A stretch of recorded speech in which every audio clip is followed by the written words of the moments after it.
Welcome to the maths zone. Hello guys, मेरा नाम है हुनरदीप सिंह और मैंने अपनी degree BSc honours in mathematics Sanskriti college Rajasthan university से की है। पिछले लेक्चर में हमने देखा फ्रैक्शंस एंड इट्स टाइप्स। ठीक है, वो पिछला लेक्चर अगर नहीं देखा तो वो जाके देख लीजिए, पूरा डिटेल में पढ़ाया उसे। अब आज का लेक्चर किस पर है? Continued sum and continued product. ठीक है, तो सबसे पहले हम देखेंगे कंटिन्यूड सम। ये दोनों इंपॉर्टेंट है, ये आगे जितने भी चैप्टर्स हैं उनमें यूज़ हो सकता है, इसलिए मैं पढ़ा रहा हूँ। तो देखते हैं कंटिन्यूड सम। सबसे पहले ये देखिए सिग्मा, इसको कहते हैं सिग्मा। इसका मतलब है कंटिन्यूड सम, यही हमारा कंटिन्यूड सम है। सबसे पहले ये पता होना चाहिए कि ये सिग्मा 18th लेटर है ग्रीक अल्फ़ाबेट का। ठीक है, ये अपर केस लेटर लिखा हुआ है, इसका लोअर केस क्या होता है? मतलब ये कैपिटल सिग्मा है, लोअर केस होता है, ऐसे लिखते हैं हम। ठीक है, कैसे? जैसे हम इंग्लिश अल्फ़ाबेट पढ़ते हैं उसमें कैपिटल ए बी सी ये सारी मतलब अपनी अल्फ़ाबेट पढ़ते हैं, और फिर छोटी अल्फ़ाबेट भी होती है ए बी सी, तो इसे अपर केस लेटर्स कहते हैं, इन्हें लोअर केस लेटर्स कहते हैं। तो ये अपर केस लेटर लिया हुआ है यहाँ पे, उसका मतलब होता है कंटिन्यूड सम। ये 18th लेटर है। ठीक है, इसे डिनोट करते हैं। अब समझते हैं कि इसकी नोटेशन कैसे होती है। ये कोई अलजेब्रिक एक्सप्रेशन है, उस पर ये सिग्मा अप्लाई होता है। नीचे जो लिखा r इज इक्वल टू 1, इसे लोअर लिमिट कहते हैं। जो इसके ऊपर लिखा हुआ है उसे कहते हैं अपर लिमिट। ऊपर वाले 10 का मतलब यही है, r इज इक्वल टू 10 ही लिखा हुआ है, तो वो लिखने की जरूरत नहीं है। हमें पता है कि r इज इक्वल टू 1 से लेकर 10 तक इसे सम करना है। ठीक है, कंटिन्यूड सम का मतलब लगातार सम करना। इसे मैं बताता हूँ, देखिए पहले ये देखिए आप, P1 P2 P3 first order to P10, ये हमारे पास था। ठीक है, तो हमने इसको एक नोटेशन नाम दे दी। ठीक है, कि सम हो रहा है, इसमें जनरल टर्म होगी PR, और इसके समेशन को इससे डिनोट कर दिया सिग्मा से, जिसकी लिमिट आ गई 1 से लेकर 10 तक, r इक्वल 1 से लेकर 10 तक।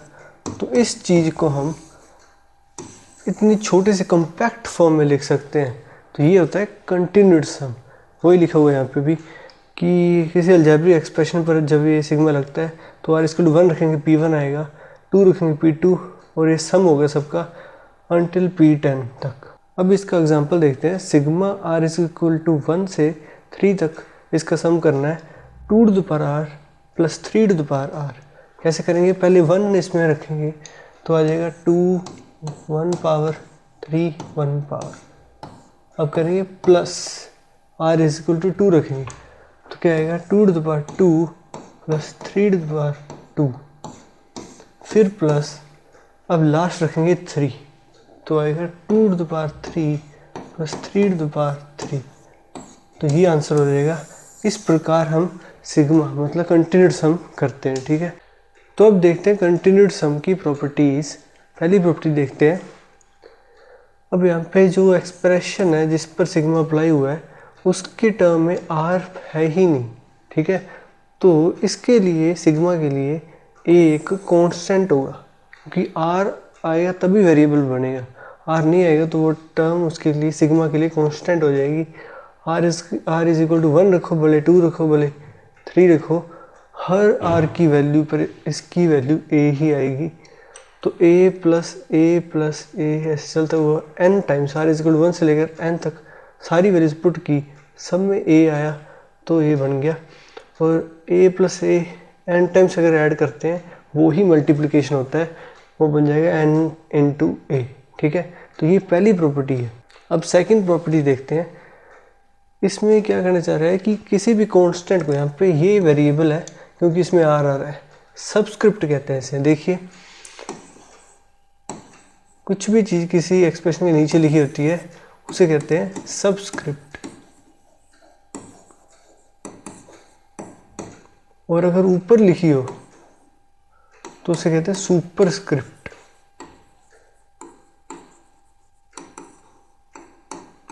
ठीक है, तो जो a सबस्क्रिप्ट में r ये लिखा हुआ है, ये r पे डिपेंड कर रहा है। r इज इक्वल टू 1 पर इसका आंसर कुछ और होगा, r इज इक्वल टू 3 पर कुछ और होगा, ये वेरी कर रहा है। सिग्मा जब अप्लाई कर रहे हैं, बट के विदाउट आर आ रहा है तो ये सिग्मा के लिए कांस्टेंट होगा। तो एक प्रॉपर्टी पाई जाती है कि जो भी कांस्टेंट है ना उसे सिग्मा के बाहर निकाला जा सकता है ऐसे मल्टीप्लाई में, ठीक है। ये प्रूव करके दिखाता हूँ मैं आपको। इधर sigma r is equal to 1 to n के ए आर। अब पहले 1 पुट करो इसमें, तो के तो वैसे ही रहेगा, यहाँ पे आ जाएगा a प्लस, बिकॉज समेशन कर रहे हैं हम। अब r is equal to 2 put करेंगे, यहाँ पे आ जाएगा a2, यहाँ पे 1 आएगा a1 और a2, के वैसे का वैसा प्लस अगली बार 3 पुट करेंगे तो फिर के a3। ऐसे ही चलता चलता इन दी एंड जब हम n पुट करेंगे तो के an। इस सब में से k को कॉमन ले लीजिए तो k आ जाएगा, ये आ जाएगा a1 plus a2 plus total up to an। तो ये क्या है, इसको हम कैसे लिख सकते हैं कॉम्पैक्ट फॉर्म में, सिग्मा वाली फॉर्म में। सिग्मा इसकी जनरल टर्म होगी a r, are is equal to 1 से लेकर n तक और k बाहर चला गया। तो इस तरीके से प्रूव कर सकते हैं कोई भी कांस्टेंट है, अगर सिग्मा किसी कांस्टेंट पे अप्लाई हो रहा है, मतलब कोई भी कांस्टेंट हमारे एक्सप्रेशन में, वो सिग्मा के बाहर जा सकता है, ठीक है, मल्टीप्लाई में। अब थर्ड प्रॉपर्टी देखते हैं, sigma of A R plus और माइनस बी आर। ओके, ये जो सिग्मा है यहाँ पे प्लस और माइनस में डिस्ट्रीब्यूट हो जाता है, सीधा ए पर लगेगा और बी पर लगेगा और बीच में इनके प्लस और माइनस आ जाएगा। इसे प्रूव करते हैं उससे पहले एक चीज़ बता दूं आपको कि जो सिग्मा है इसे कहते हैं, ये क्या होता है, डिस्क्रीट सम होता है।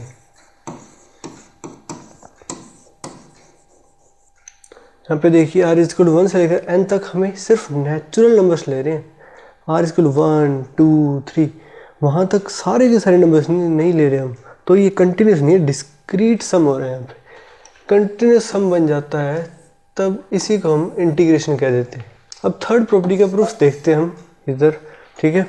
So sigma of A R plus और minus B are, are is equal to 1 से लेकर n तक। तो कैसे करेंगे, सबसे पहले r is equal to 1 put कीजिए, तो ये आ जाएगा a1 प्लस और माइनस b1। फिर हम 2 पुट करेंगे प्लस में a2 प्लस और माइनस b2। इसी प्रकार लास्ट तक चलते जाएंगे और r is equal to n जो कि अपर लिमिट है वो रखेंगे यहाँ पे, तो आ जाएगा an प्लस और माइनस bn। अब a वालों को एक साथ कर लो और b वालों को एक साथ सेपरेट कर लो, ठीक है। तो बन के ऐसे आएगा a1 से a2 an तक प्लस और minus b1 plus b2 plus bn।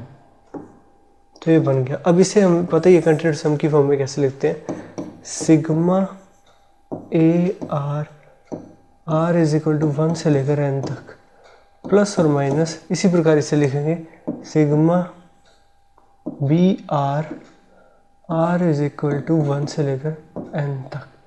तो ये प्रॉपर्टी भी प्रूव कर दी है, पहले ये की थी। तो अब रहेगी दो प्रॉपर्टीज, वो देखते हैं। Sigma r is equal to 1 से लेकर n तक, मल्टीप्लिकेशन में ये प्रॉपर्टी नहीं लगती जो एडिशन में लगी थी। एडिशन में डिस्ट्रीब्यूट कर सकते हैं, मल्टीप्लिकेशन में हम ऐसे नहीं कर सकते कि इसका सिग्मा ले लो मल्टीप्लाई में उसका सिग्मा ले लो। जब हमें पता हो ना कि सारे क्वेश्चन में सिग्मा की लोअर लिमिट और अपर लिमिट सेम रखी गई है, सेम ली गई है, तो हम सीधा उसे सिग्मा भी लिख देते हैं, ठीक है। एक बार मेंशन करना होता है, ठीक है।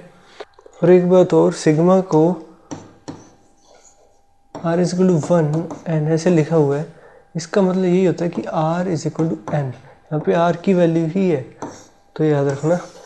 अब देखो यहाँ पे फोर्थ और फिफ्थ प्रॉपर्टीज दोनों में हम डिस्ट्रीब्यूट नहीं कर सकते कि ये सिग्मा ऊपर चला जाएगा और नीचे, ये भी अनइक्वल होता है इसके, ये एक्शन भी रिस्ट्रिक्टेड होता है, ऐसे नहीं कर सकते हम। सिग्मा में प्लस में डिस्ट्रीब्यूट कर सकते हैं, मल्टीप्लिकेशन और डिवीजन में ऐसा नहीं कर सकते। तो ये थी प्रॉपर्टीज कंटिन्यूड सम की। अब देखते हैं कंटिन्यूड प्रोडक्ट, ठीक है। तो ये देखिए पाई लिखा हुआ है यहाँ पे, ये पाई का अपर केस है, ग्रीक अल्फ़ाबेट में 16th लेटर होता है पाई, ठीक है। उसका अपर केस लेटर मतलब कैपिटल जो लेटर होता है वो रिप्रेजेंट करता है कंटिन्यूड प्रोडक्ट। उसका मीनिंग मतलब रखा हुआ कंटिन्यूड प्रोडक्ट। और जो स्मॉल पाई है वो होता है लगभग 3.14 के बराबर rational number. Lower case letter तो इसको रिप्रेजेंट करता है, upper case letter product continued product को रिप्रेजेंट करता है। ठीक है, 16th अल्फ़ाबेट है। So pi means continued product. जैसे कंटिन्यूड सम था, लगातार सम, वैसे इसमें सेम ही है, बस प्रोडक्ट करना है हर जगह। ठीक है, तो ये देखिए उधर भी देखी थी ये प्रॉपर्टी, जैसे इसमें थोड़ी सी डिफरेंट मतलब मल्टीप्लिकेशन आ जाएगा। इसमें ए है यहाँ पे, इसके लिए कांस्टेंट है बिकॉज इसमें आर इन्वॉल्व नहीं है। ठीक है, तो आर इसको 1 रखो, 2 रखो, एन तक, इसकी वैल्यू हमेशा ए ही आएगी। मतलब ए प्रोडक्ट कर रहे हैं हम, ए इंटू ए एन टाइम्स, और एन टाइम्स मल्टीप्लाई करते हैं तो ये ही एक्सपोनेंट की डेफिनेशन होती है। और उसे लिख सकते हैं ए टू द पावर एन, जो लिखा हुआ है बिकॉज ऑफ दैट। ओके, सो आगे देखते हैं पी आर, एक ही जनरल एक्सप्रेशन है। आर इजकल टू 1 रखेंगे तो P1 आएगा, फिर मल्टीप्लाई, आर इजकल 2 रखेंगे P2, फिर मल्टीप्लाई, फिर आर इजकल टू 3 पे P3, ऐसे चलता हुआ P10 तक ये सारा प्रोडक्ट आ जाएगा। तो इस तरीके से इसे खोलते हैं मतलब। ठीक है, ये है continued product. So thank you for watching this video. आज का लेक्चर यहीं ख़त्म होता है। आज हमने पढ़ा कंटिन्यूड सम, जो कि सिग्मा होता है वो इसे रिप्रेजेंट करता है। ठीक है, और फिर हमने उसकी प्रॉपर्टीज़ देखी इंपॉर्टेंट, और उन्हें प्रूव किया। फिर हमने कंटिन्यूड प्रोडक्ट देखा। ठीक है, अगला लेक्चर जो आने वाला है वो होगा tables, squares, cubes, square roots and cube roots पर। सो अगर ये वीडियो आपको अच्छी लगी हो तो लाइक, शेयर और सब्सक्राइब कर देना, और नोटिफिकेशन की घंटी दबा देना ताकि मेरे वीडियोस का नोटिफिकेशन आपके पास तुरंत आ जाए। सो मिलते हैं अगली वीडियो में, तब तक के लिए बाय।